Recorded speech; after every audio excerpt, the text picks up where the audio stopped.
Today, I'm honored to welcome Chancellor Angela Merkel back to the White House. Over the past year, I have enjoyed getting to know the Chancellor very well through many productive calls, discussions, and meetings. We have a great relationship. Chancellor, I want to congratulate you once again on your election victory, fourth term in office. It's really something. Congratulations. We're also pleased to have our newly confirmed United States Ambassador to Germany, Richard Grinnell, outstanding man, and he's with us today. And Richard, congratulations. Do a great job, and I know you will. Thank you. This confirmation was long overdue. We've been waiting a long time for Richard to get his clearance, and he got it. And it's going to be special, but we have a lot of people that are waiting approval, and the Democrats have been treating us extremely unfairly, and they're going to have to move it along. For decades, the alliance and friendship between Germany and the United States has advanced the cause of peace, prosperity, and freedom. Today, our nations face a wide array of shared challenges and opportunities, and I am confident that we will meet them together with the same strength and resolve that has always defined the United States-German friendship.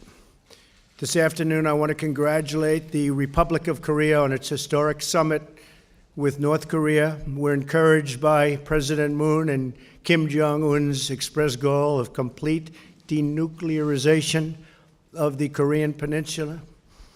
I will be meeting with Kim Jong-un in the coming weeks. We look forward to that, and hopefully it will be productive.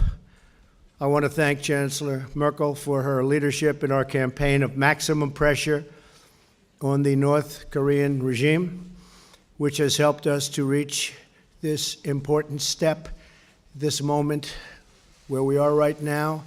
It's taken a long time, many, many decades to get here. Let's see what happens. We seek a future of peace, prosperity, and harmony for the whole Korean Peninsula, unlocking not only a brighter future for the people of Korea, but for the people of the world. However, in pursuit of that goal, we will not repeat the mistake of past administrations. Maximum pressure will continue until denuclearization occurs. I look forward to our meeting. It should be quite something.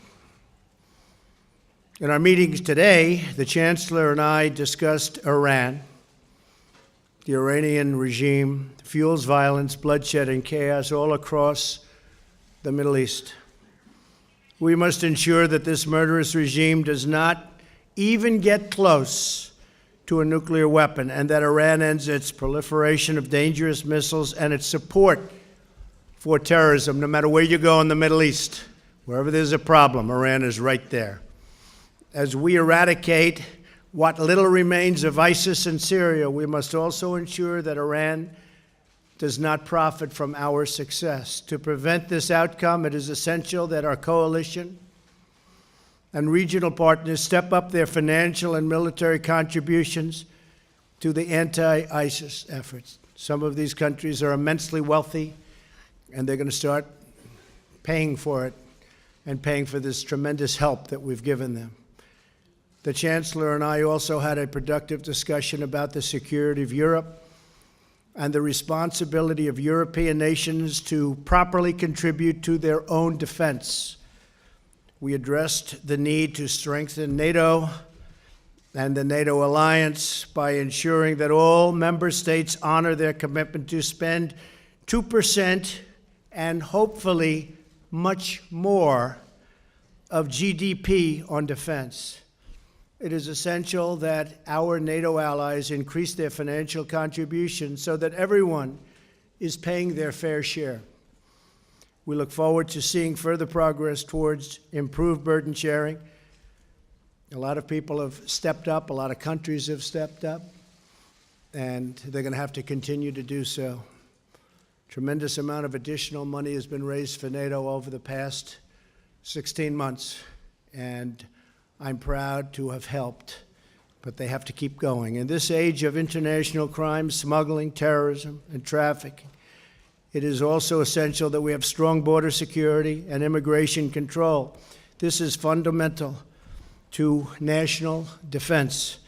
Also vital to our security and that of our allies is America's ability to maintain a strong and robust manufacturing base, which we really are doing in the United States. We have additional steel plants opening. Steel plants are expanding. Aluminum is doing great. A lot of things are happening that were never going to happen before. That's why we must have a fair and reciprocal trading relationship with our friends and partners. We have a trade deficit in goods with the European Union of approximately, hard to believe, $151 billion a year, including a $50 billion annual trade deficit in autos and auto parts. I'm committed to working with Chancellor Merkel to reduce barriers for United States exports, to remedy these trade imbalances, and deepen our economic ties. We also welcome the Chancellor's partnership in promoting major reforms to international organizations like the World Trade Organization, which has not treated the United States well to protect sovereignty and ensure fairness. The close cooperation across multiple fronts, military, intelligence, economic, academic, is critical to the defense of our civilization as we know it. And the close friendship between the German and American people enriches the lives of millions and millions of our citizens. Chancellor, thank you again for visiting the White House. It's an honor to have you. Our alliance is strong and thriving, and together we will overcome shared obstacles, seize upon shared opportunities, and build an incredible future for our country and our people. Thank you very much. Thank you, Chancellor. Thank you very much. Ja, danke schön. Thank you very much. I would like to thank you for the very warm reception here in the White House and for giving us this opportunity to have an exchange of views. This is my first visit after the re-election to a country outside of Europe, and I thought it was very important to underline that for Germany, the transatlantic ties are of prime importance. We are very much aware of the fact that these transatlantic ties are for us of crucial, of indeed existential importance. These transatlantic ties have given a great contribution to our reunification. The first part of my life I spent on the other side of the Iron Curtain, and the fact that it was possible for our country to reunite is essentially due to the United States and their contribution, and this will be most important also for our future cooperation that is more urgently needed than ever in view of the turbulences all over the world. So Germany will continue to be a reliable partner in NATO, in our alliance, is a reliable partner within the European Union, all the more so since today we fight against nuclearization of Iran, against terrorism, against ISIS in Iraq, in Syria, against terrorism in Afghanistan or in Africa, and we depend urgently on each other. Today we meet at a point in time where it has become very clear that the strength of the American president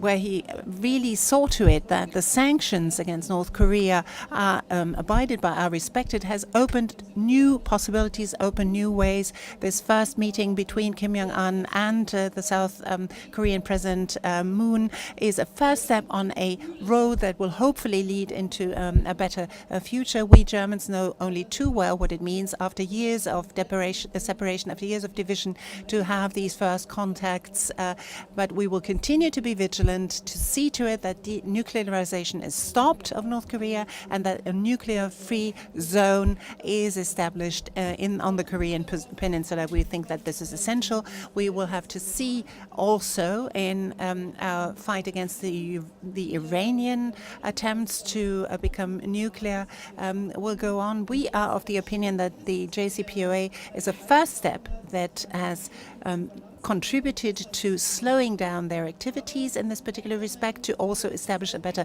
verification and monitoring process. But we also think, from a German perspective, that this is not sufficient in order to see to it that Iran's ambitions are curbed and are contained. It is most important to see that Iran, after all, is trying to exert a geopolitical influence in Syria, in Lebanon, and in Iraq. And we have to see to it that this attempt at influence is curbed, is contained, and that beyond JCPOA, reliability can be established. And I think that Europe and the United States of America ought to be in lockstep on this, or to work together very closely also to end the terrible bloodshed in Syria and to bring about a solution for the region as a whole. Beyond that, and over and above that, we also addressed the tasks that we see ahead on defense. Germany in 2019 is going to earmark a share of 1.3 of its GDP on defense. That has been an increase over the past few years. We haven't yet met the target where we should be, but we are getting closer to the target, to the guideline that we've set for ourselves in Wales. On trade, I think it's most important to see that very close relations on trade exist between Germany and the European Union on the one hand and the United States on the other. We want fair trade. We want a trade that is in line with the multilateral trading system of WTO, but we also acknowledge that for many, many years WTO has not been able to bring about international agreements, so bilateral agreements may well replace that. That's something that we, on behalf of the European Union, already have done and have negotiated with a number of countries over the past few years, so I can well envisage such negotiations with the United States as well.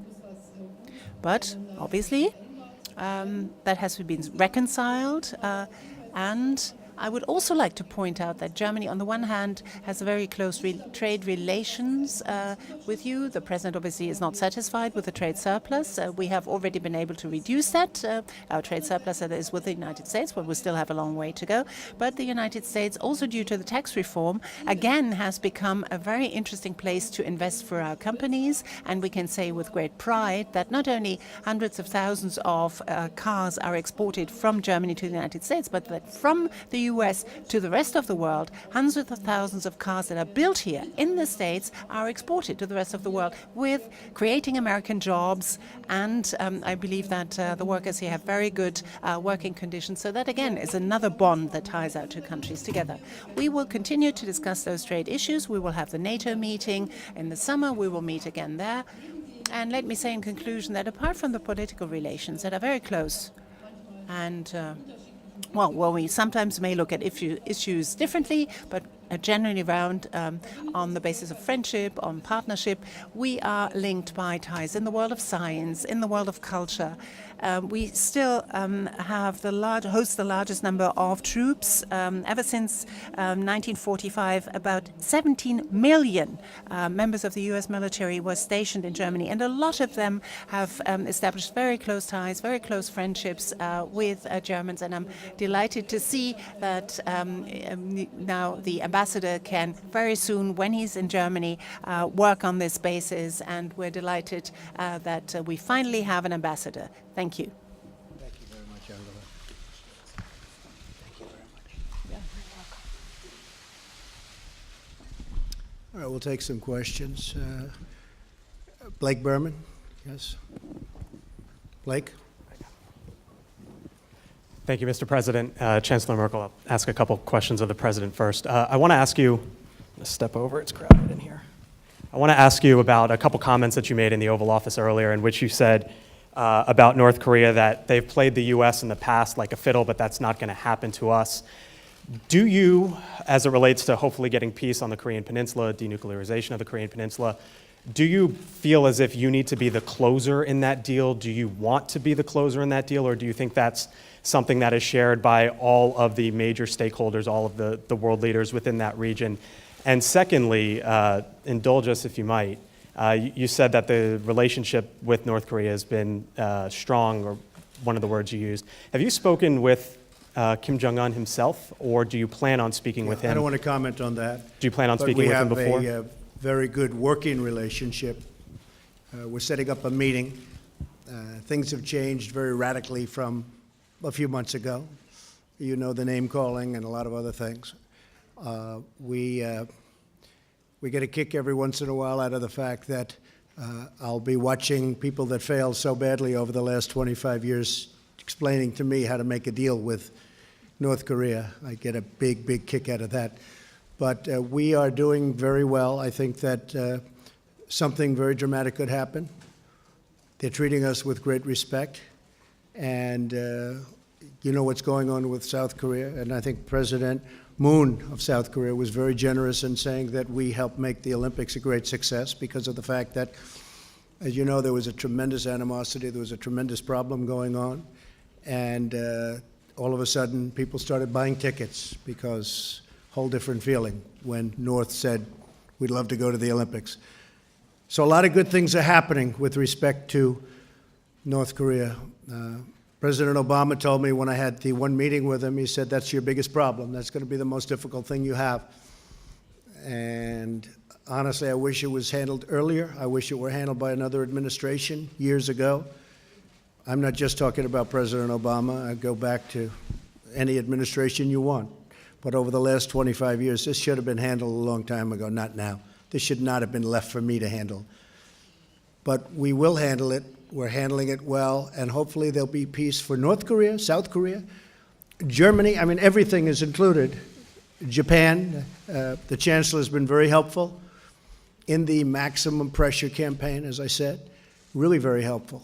So have many other nations. President Xi of China has been really good at the border. Everyone's surprised at how tight he clamped down. Everyone said that he'd just talk about it, he wouldn't do it. Well, he did it. And he did it out of a relationship that we have, and also out of the fact that we're negotiating trade deals, and I think that's also very important to him. Hopefully we'll come up with something that's good for both countries.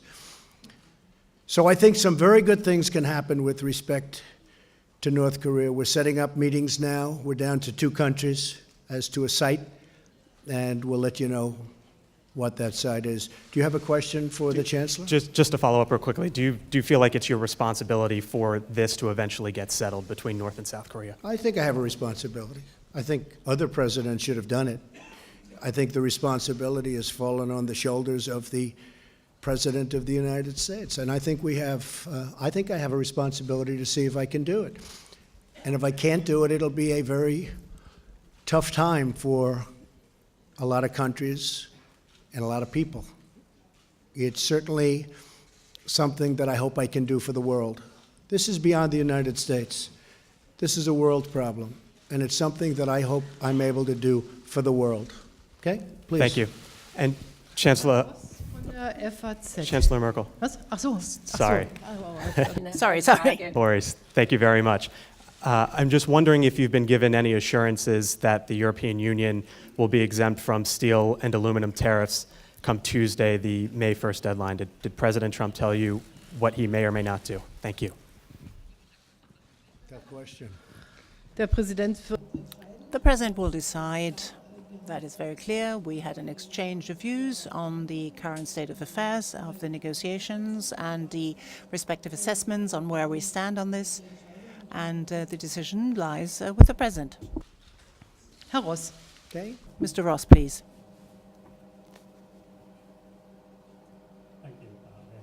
For the Chancellor, but I'd like to start with a question on Iran for you, Mr. President. After a long day of talks with you, President Macron went to Congress, warned of a new war in the Middle East, and asked the world and the United States to respect the sovereignty of all countries, including Iran. In the absence of a new agreement, are you prepared to use military force to rein in the nuclear program in Iran, or do you have another plan B that is not an agreement and not military force? I don't talk about whether or not I'd use military force. It's not appropriate to be talking about. But I can tell you this, they will not be doing nuclear weapons. That I can tell you. Okay? They're not going to be doing nuclear weapons. You can bank on it. Okay. Please.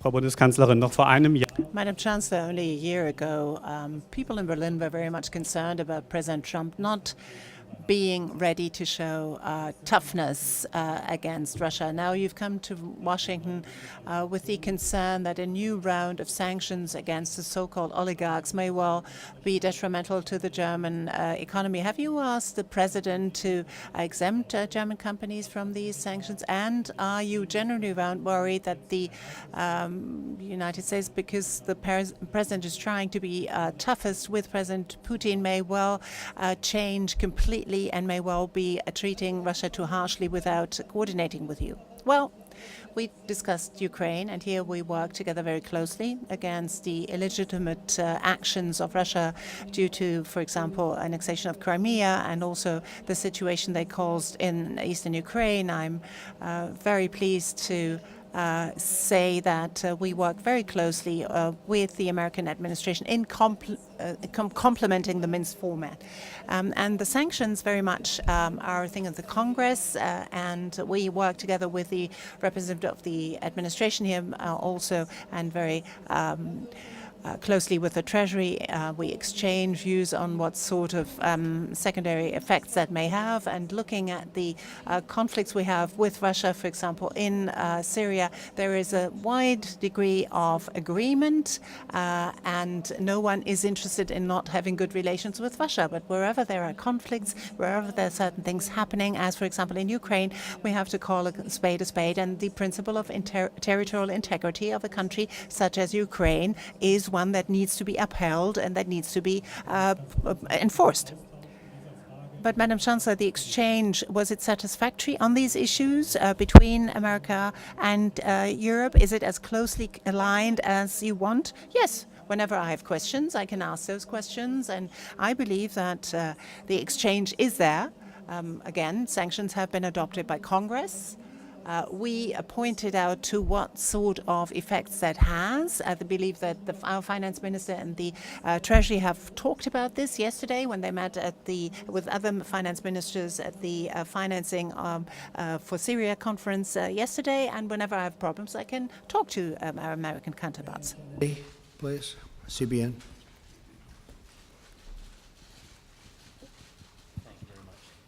Mr. President, two questions for you. The first one's on Ronnie Jackson. It's been 1 day since he bowed out. I know it's only been less than 24 hours. Have you have a new nominee for the Secretary for the Department of Veteran Affairs? And my second question is on the U.S. Embassy set to open in Jerusalem in 3 weeks. Have you decided if you do plan to attend? And also, can you confirm if Treasury Secretary Steve Mnuchin is leading a delegation that could include your son-in-law, Jared Kushner, and Ivanka Trump? Ronnie Jackson, Admiral Doctor, is one of the finest men that I've met over the last long period of time. High quality family. I just met them. And I explained what happened. I explained that Washington can be a very mean place. You don't know about that, Chancellor. A nasty place. The false accusations that were made about him by Senator Tester from a great state. I don't think that state is going to put up with it. These were false accusations about a great man, about a man who has a son who's a top student at Annapolis, about a man that's given his life to this country and to the military, a brave man. He would have been a great leader. To say the kind of things that he said, you had President Obama giving him an A-plus report. You had President Bush giving him an A-plus report. You have President Trump giving him an A-plus report. And to make statements of things that most people said never happened, never even happened, calling them names was, to me, a disgrace, an absolute disgrace. And I think it's something we learned from. I called him today. I said, in a certain way, you're in a very big way, you're an American hero because you've exposed the system for some horrible things. I've had it happen to me with the Russian collusion hoax. It's a hoax. But I came into the job understanding that things happen. He didn't. He's a great doctor, he's a great admiral. He didn't really think a thing like this could happen. and I think it's a disgrace. So I just want to comment on that, and actually I'm glad you asked the question. I think this man has been treated, he's an American hero, and I think he's been treated very unfairly. Okay? As far as a nomination, have you put forward a new nomination yet? I have many people that want the position, if you can believe it. With all of this being said, we have some excellent people, some very political people, some people that a thing like that wouldn't happen, or if it did happen, I guess they'll handle it somewhat differently. But we have many people that want that job. We're very proud of the job we've done for the veterans. The veterans have been, we've gotten accountability approved, which is something that for years they've been trying to get. As you know, they couldn't get it approved. We got accountability. So that when somebody treats our veterans badly, we can fire them so fast, almost as fast as they fire people in Germany. We'll get rid of them. And I will tell you, we're getting choice. We're putting choice in very, very strongly. We have tremendous support in the Senate for that. But I have a lot of people that want the job. We're doing a great job over there for the vets. And, you know, that was one of the things that to me was the most important. We had tremendous support from the vets. We're getting great reports. But getting a thing such as accountability done, we'll be soon getting choice done. Meaning, if a veteran stands online and can't get to a doctor for various reasons, they're going to a private doctor and this country is going to pay. They're not going to wait 9 weeks online for a cure to something that could have been very easy to cure, and then they end up dying from it. So we're going to, I'm very proud of what we've done, and I will tell you, your new head of the VA is going to be very exceptional. We have some exceptional people that want to do the job. Okay? Before I get to Chancellor Merkel, I wanted to backtrack to the U.S. Embassy opening up in Jerusalem. You said in the past that you would like to go. So they came to me. This is a little bit about government. Somebody said, could I tell this story? And they came to me with a proposal for a $1 billion embassy in Jerusalem. And the papers, Mike Pence can tell you, the papers were put before me to sign an application for more than $1 billion to build an embassy. I said, what are you talking about, $1 billion? You know, most embassies are like a single story. And they said, yes, sir, it's $1 billion. And I had my name half signed. Then I noticed the figure, and I never got to the word Trump. I had Donald signed, but I never got to the word Trump. And I called my ambassador, who's a great lawyer. Most people in business know David Friedman. He's the ambassador to Israel and loves Israel, loves our country, loves Israel too. And I said, what's this $1 billion? He said, I can build it for $150,000. I said, what? He said, I can build it for $150,000, the embassy. We have a building, we have the site, we already own the site, we own the building. I can take a corner of the building, and for $150,000, we can fix it up, make it beautiful, open our embassy. Instead of in 10 years from now, we can open it up in 3 months. And that's what we did. But I said, David, let's not go from $1 billion to 150,000. Let's go to 300,000-400,000. And that's what we did. We would take a piece of the building. It's going to be beautiful. And it'll be somewhat temporary, but it could be for many years, because by the time they build it the other way, it's going to be many, many years. They were looking for sites. We already have a site. And we have a great site. The site's better than anything you could imagine. But that's the way government works. They were going to spend $1 billion, and we're going to spend much less than $500,000. Could have done it for much less than that, but I said, let's make it really nice. So that's what it is. I may go, very proud of it. Jerusalem has been a subject that's been promised for many years, as you know, the embassy in Jerusalem. It's been promised for many, many years by presidents. They all made campaign promises, and they never had the courage to carry it out. I carried it out. So I may go. It's getting ready to open. And I do want to tell that story, though, because there are a couple of people that got to see it, including Mike, but others, where literally they were going to spend $1 billion, and we're spending a tiny, tiny fraction of that in the hundreds of thousands of dollars instead. And it will be very nice. Maybe it'll be nicer than $1 billion building. Okay? For the Chancellor, please. Well, Chancellor, I wanted to ask about the Iran nuclear deal. You just heard President Trump say that Iran will not be restarting the nuclear program. You can bank on it. Do you fear that if the U.S. backs out, that Iran will restart their nuclear program? And also, you're the second European Union leader or European leader to stop here at the White House this week. What improvements did you recommend to the president that needs to be changed in order to keep the U.S. in the deal?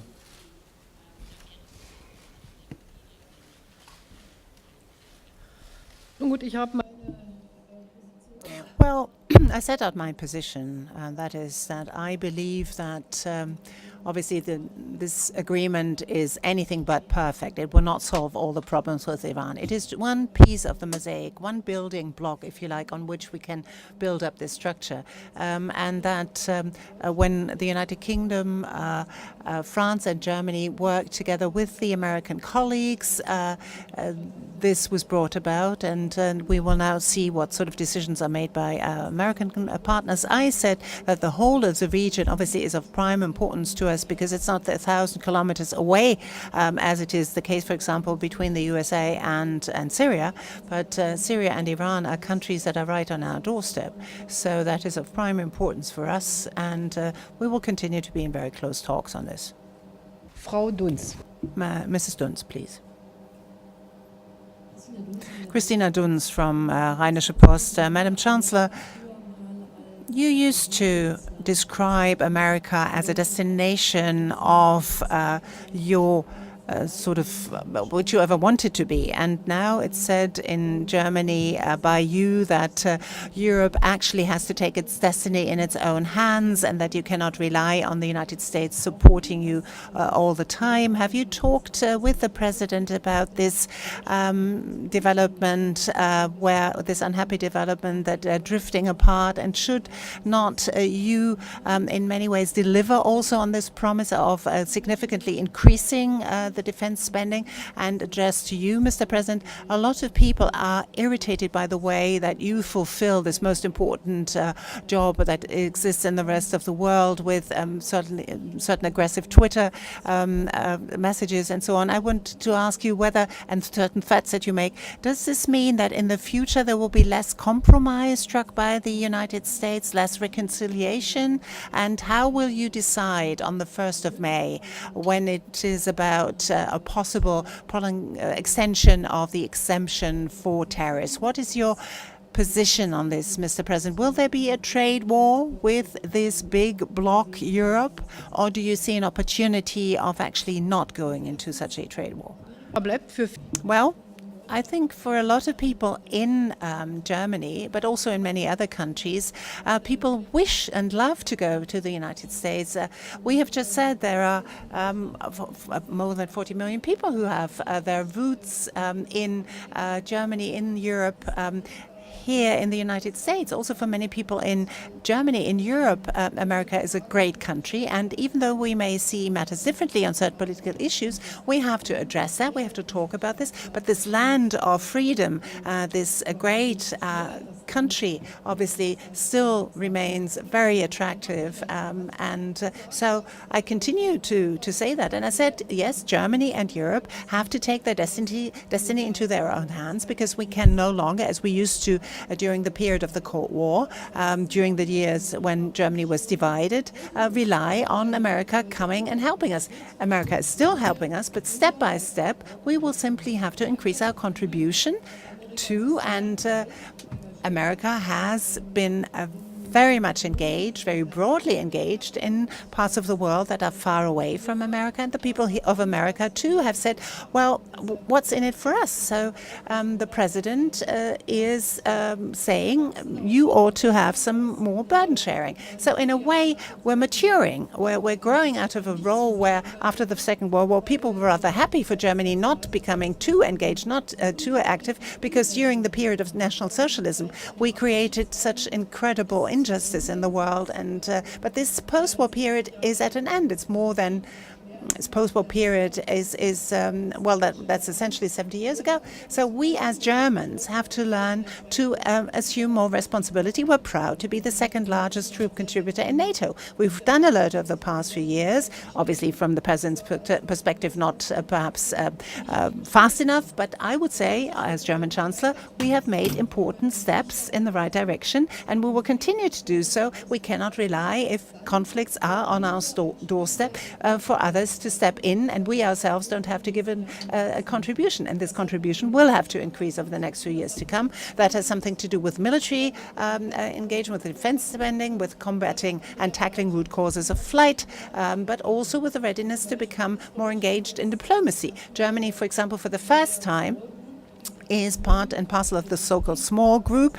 It has just had a meeting in Paris on Syria, together with the US, with the UAK, with Saudi Arabia, and we want to give our contribution to this as well. It's our obligation, it's our duty.